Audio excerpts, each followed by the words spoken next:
दीन चरण डोळ्यान पाहिन रूप तुझे प्रेमे अलंगिन आनंदे पूजन भावे वाळीन म्हणे नामा त्वमेव माता पिता त्वमेव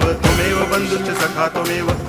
विद्या द्रवणं त्वमेव सर्वं मम देव कायेन वाचा मनसेन्द्रियैर्वा बुद्ध्यात्मना वा प्रकृति स्वभावात् करोमि यद्यत् सकलं परस्मै नारायणायति समर्पयामि अच्युतं केशवं रामनारायणं कृष्णदामोदरं वासुदेवं हरि गिरिधरं माधवं गोपिकावल्लभं जानकीनायकं रामचन्द्रं भजे हरे राम राम राम हरे हरे हरे कृष्ण